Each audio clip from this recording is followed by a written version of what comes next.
OK. Donc, la dernière partie de la sous-section 1, c'est l'entropie. Donc là, justement, on regarde la question d'Émile, finalement. Comment est-ce qu'on peut mesurer l'entropie? On ne la mesure jamais directement. Hein?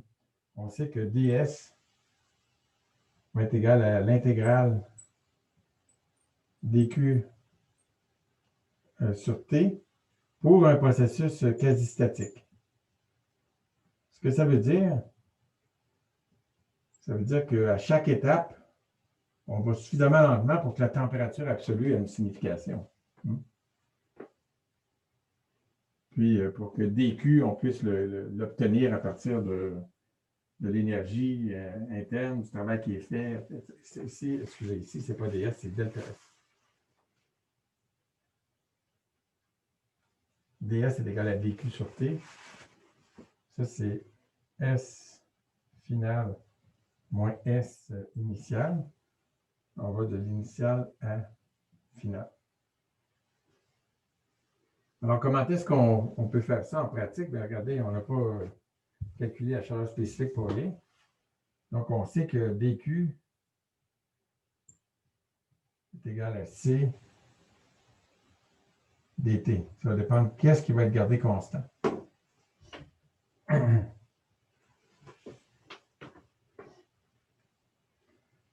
Donc, ça veut dire que l'entropie de l'état final moins l'entropie de l'état initial, on l'obtient en faisant l'intégrale de C, qui peut dépendre de T, V, etc., divisé par la température dt. C'était quand même pas évident dans le temps là, où les gens ne connaissaient pas ça, qu'il y avait cette quantité-là qui existait, qu'on pouvait la trouver, puis qu'elle était indépendante. C'est vraiment une fonction d'état indépendante du chemin qu'on fait. Hein, par exemple, regardez la pression volume. Je peux aller d'ici à là, en utilisant la capacité calorifique à pression constante jusqu'ici, puis la capacité calorifique à volume constant jusqu'ici. Ou je peux utiliser la capacité calorifique à volume constant ici, puis ensuite à pression constante là. Donc, les chemins vont être différents, mais les résultats, donc ici, ça ne sera pas égal à ça, ça ne sera pas égal à ça. C'est-à-dire que ça ne sera pas égal à ça, mais globalement, donc la différence entre ces deux points-là est indépendante du chemin que j'ai pris. C'est quand même un résultat renversant, non? Puis quand vous ne savez pas qu'il existe une fonction qui s'appelle l'entropie, découvrir ça, c'est quelque chose. Donc, on va faire des exemples où on va montrer qu'effectivement, c'est indépendant du chemin. Et puis, donc, maintenant, je vais prendre un exemple où on va justement juste calculer ça avec qu'est-ce qui arrive quand on met deux corps en contact. Donc, j'ai le système A, le système B. J'ai un contact thermique. Puis, il va y avoir une température initiale T initiale B, T initiale A. Et puis, à la fin, les deux systèmes vont avoir la même température, A, B, T finale A, puis T finale B. Qu'est-ce qui va arriver à l'entropie dans un contact comme ça? Hein, on enlève une contrainte, on les met en contact. Donc, on sait qu'il faut que l'entropie augmente. Augmente, exactement. Donc, calculons. L'entropie, c'est une fonction d'état. Donc, ça, je l'ai calculé. Ça c'est l'expérience. Mais l'entropie ici, puis l'entropie là, je peux la calculer parce que c'est une fonction d'état. Donc, le changement d'entropie ici, delta S du système A, plus delta S du système B va être plus grand ou égal à 0. Comment est-ce qu'on peut vérifier ça maintenant?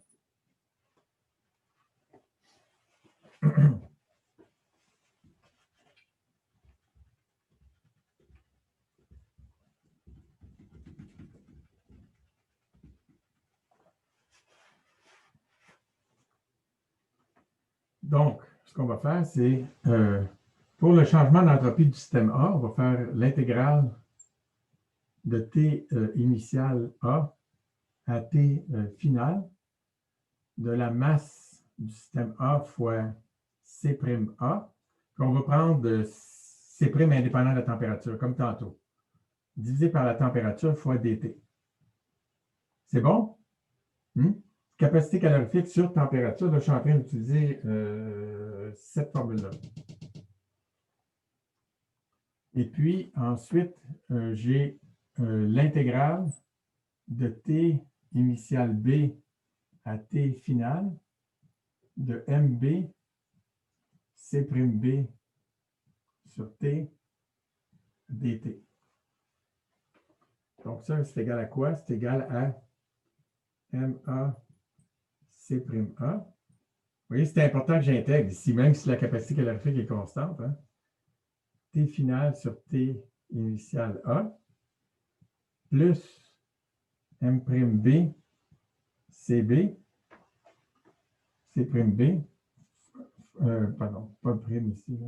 MB, C'B, fois le log de T final sur T initial B. Bon, puis là, je vais utiliser une identité que je vais prouver tantôt, d'accord? Je vais utiliser que le log de Y est plus grand ou égal à 1 moins Y. 1 moins 1 sur Y, pardon.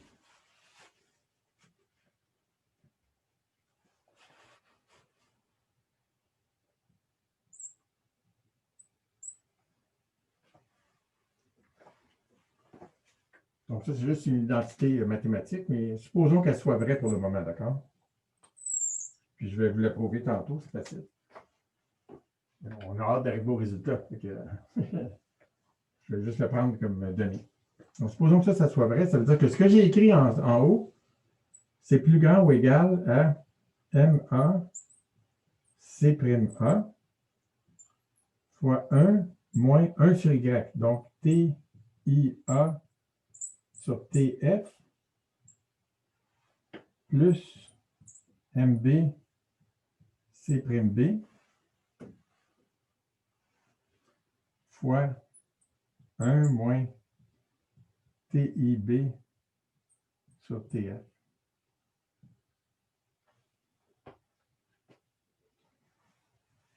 Donc, mettons ça sur un dénominateur commun maintenant.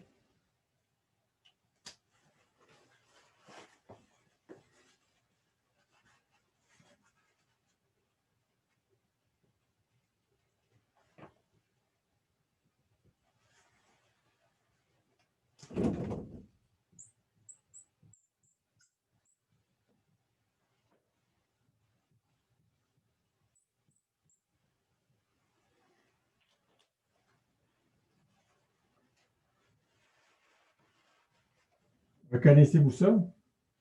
MA, C', TF moins TIA plus M'B, TF moins TIB, c'est quoi ça? On vient juste de le faire. Hein? Cette quantité-là, c'est égal à M, c'est égal à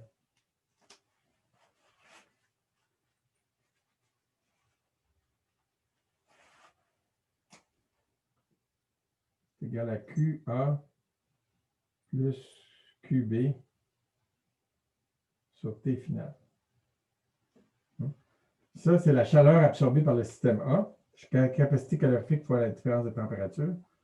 Capacité calorifique fois la différence de température, c'est la chaleur absorbée par le système B. Puis QA plus QB, c'est égal à 0. Donc, vous voyez, on a réussi à prouver que ça, c'est plus grand ou égal à 0. C'est bon, hein? Donc, ça va exactement dans ce qu'on avait dit sur les sur les contacts thermiques.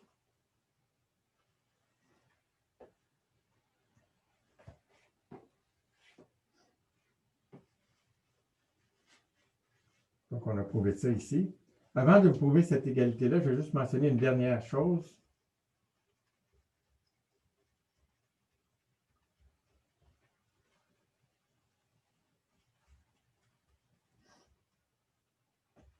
La dernière chose, c'est simplement que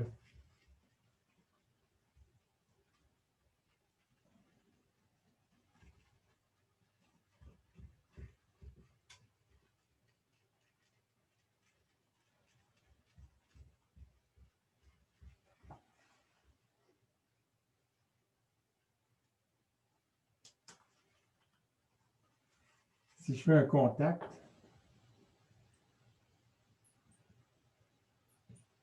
avec un réservoir,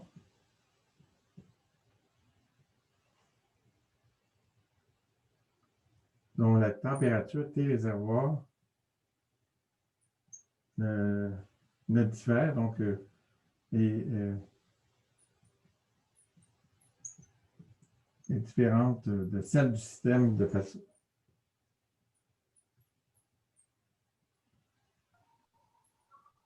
J'ai juste une question, en fait.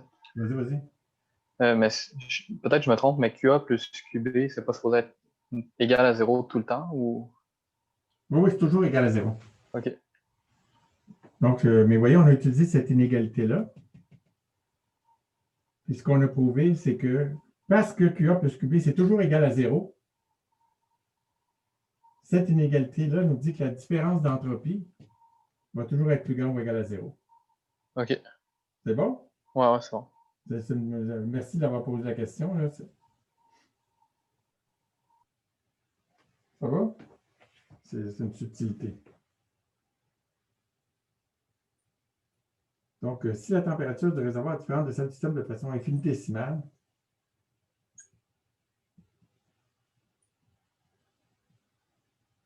bien, qu'est-ce qui arrive? Bien, ce qui arrive, c'est que la chaleur absorbée par le réservoir, donc QR, oups, j'ai écrit B, mais c'est R ici.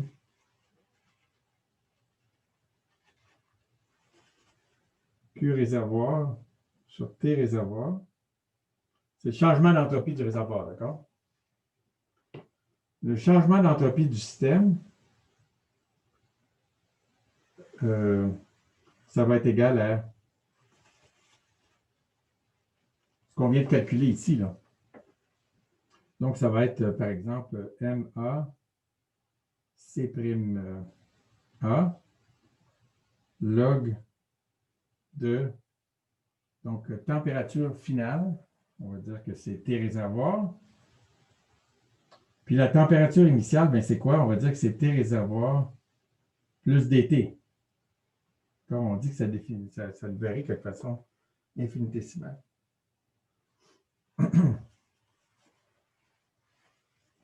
En fait, ça, vous avez déjà discuté de ça avec Chloé dans un des exercices. Mais ici, je voulais le revoir.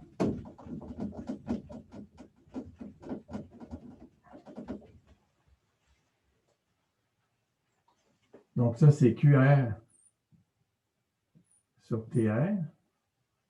Puis ça, c'est MA C'(A) fois le log. Donc, avec un signe moins ici, parce que je vais renverser le log, d'accord? Je vais écrire que c'est le log de T réservoir plus DT sur T réservoir.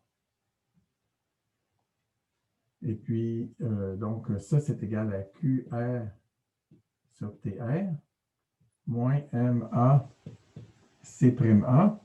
Puis le log de 1 plus un petit nombre, c'est égal à quoi? Logarithme naturel de 1 plus un petit nombre, c'est égal au petit nombre. Série Taylor. D'accord? Donc, ça va être égal à dt sur TR ici, à condition que dt soit infinitésimal.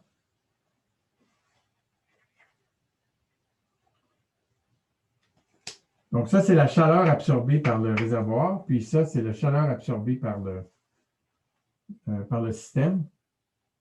Donc, si dt est positif, ça veut dire que c'est mon système qui perd de la chaleur, donc le sigma, puis lui va en gagner, donc ça va être positif. Donc, ça, puis ça, c'est égal à 0, encore une fois, par conservation de l'énergie. Donc, si ça ne diffère que de façon infinitésimale, ça devient réversible. Puis ça, on va se servir ça de ça dans les cycles de Carnot. Un petit peu plus tard. Là. Donc, on va supposer qu'il va y avoir des transferts de chaleur qui peuvent être réversibles lorsque les températures diffèrent de façon infinitésimale. Question?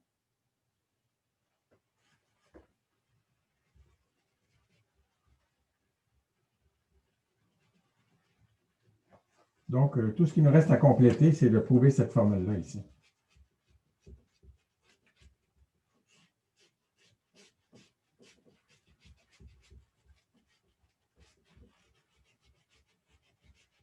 Donc, comment est-ce qu'on va prouver cette formule-là?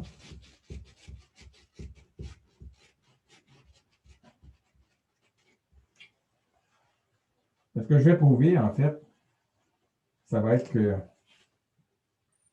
le log de y plus 1 sur y est plus grand ou égal à 1. Puis, la façon dont on fait ça, c'est simplement en prenant la dérivée première ici de cette fonction-là. Donc, la dérivée par rapport à y de log de y plus 1 sur y, c'est égal à 1 sur y moins 1 sur y carré. C'est égal à, si je mets ça égal à 0, ça veut dire que chaque soit un minimum, soit un maximum. Pour que ça soit satisfait, il suffirait que ce point-là où la dérivée s'annule, ça s'annule à l'infini, mais ce n'est pas pertinent. Là. Donc, ça s'annule à y égale 1. Égale 0 à y égale 1. Si j'ai réussi à prouver que c'est un minimum, ben, je vais avoir prouvé cette inégalité-là. Tout le monde est d'accord? Comment est-ce que je prouve qu'une fonction est minimum en un point? Une fonction qui est analytique.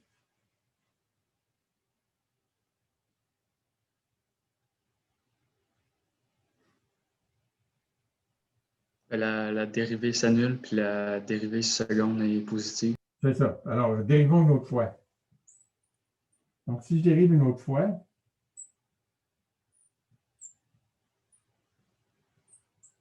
ici, c'est égal à moins 1 sur y carré.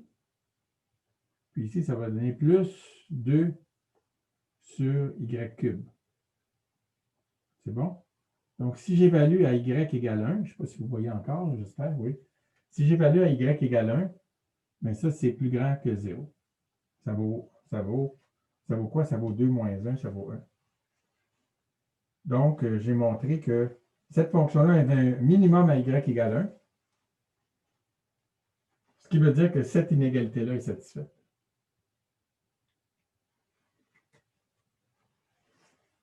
D'accord? Puis à y égale plus l'infini, cette fonction-là, ça vaut, c'est positif aussi. Puis à y tend vers 0, c'est positif aussi. Donc, tout ça, c'est satisfait. Puis ça, c'était toujours des quantités positives, c'était des rapports de température. Voilà. Ça complète ce que j'avais à dire. Donc, qu'est-ce qu'on a vu aujourd'hui? On a vu comment mesurer l'énergie interne d'un corps. C'est en faisant du travail dessus. Puis ensuite, si on connaît l'énergie interne en fonction d'un paramètre thermométrique, on peut trouver qu'est-ce qui se passe dans les échanges de chaleur en ayant un système de référence, puis en mesurant par rapport à ce système de référence-là. Puis ensuite, pour calibrer notre thermomètre, on utilise, sur la température absolue, on utilise des relations théoriques exactes ou quelque chose que vous n'avez pas encore vu, là, mais donc construire une machine réversible. Puis, une fois qu'on a ça, ensuite, on peut caractériser les propriétés thermodynamiques d'un corps, donc pression en fonction de volume, température, et aussi, pardon, capacité calorifique. Si on a la capacité calorifique ou la chaleur spécifique d'un corps, donc la capacité calorifique par mol ou par unité de masse, à ce moment-là, on connaît les propriétés thermodynamiques de ce corps-là. Il y en a d'autres qu'on va discuter un petit peu plus tard, mais ça, c'est les plus importantes. Si on connaît ça, la capacité calorifique, ça nous permet de deviner à l'avance quels vont être les changements de température quand on met deux corps en contact. Ça nous permet de calculer aussi l'entropie d'un corps à n'importe quelle température, puisqu'à T égale 0, on sait que l'entropie est 0. Puis, on peut prouver dans un cas simple que si on met deux corps en contact, que les températures sont différentes, très différentes, mais l'entropie ne peut qu'augmenter. Mais si la différence, il y en a un qui est un réservoir de chaleur, puis l'autre est plus petit, puis les températures diffèrent de façon infinitésimale, ça devient réversible parce que le changement d'entropie est égal à 0. Voilà. Puis, on a vu une inégalité qui est la capacité calorifique à pression constante, qui est toujours plus grande ou égale à la capacité calorifique à volume constant. En général, ça va être plus grand. Alors, on n'a pas vu grand-chose finalement. Ça va? Est-ce qu'il y a des questions?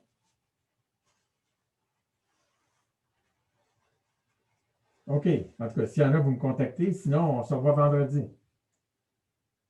À bientôt. Bye bye.